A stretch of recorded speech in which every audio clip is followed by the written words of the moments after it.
3, 2, 1, go! Time to turn your face-to-face class into a remote-style learning class in a week.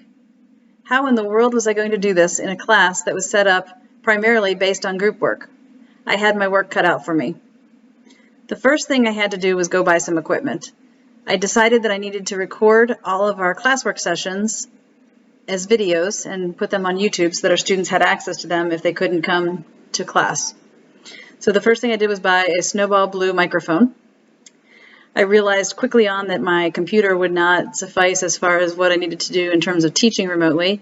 I did not have a touch screen. I was not going to be able to present material, and it was going to make it hard to make the videos that presented the material to students in video form. So with that in mind, I bought a Lenovo Yoga computer, a new touchscreen computer.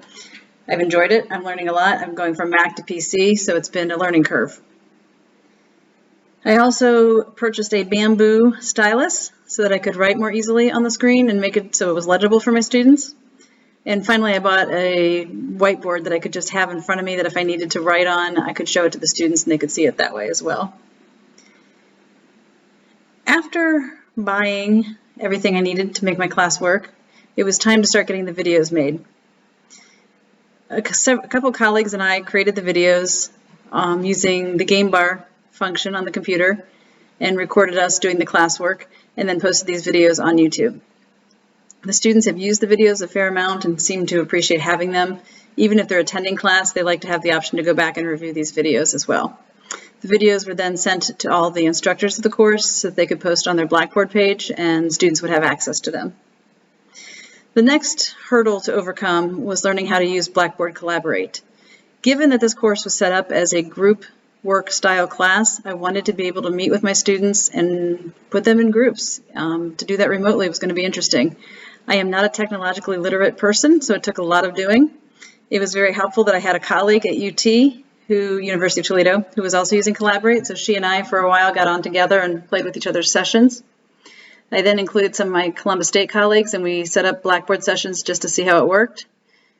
Finally, I had some students from my class who were willing to test run with me, and we figured out the breakout groups and how they worked before the classes were to start remotely. My daily setup is on the kitchen table. It consists of my computer, my books, my microphone, my pen, whatever else I might need. It's been an adventure learning to work with 2 college kids at home trying to do schooling and a high school freshman also doing schooling.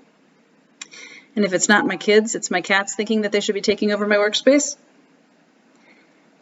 I have to say, though, the joy of teaching is still here, even in this format.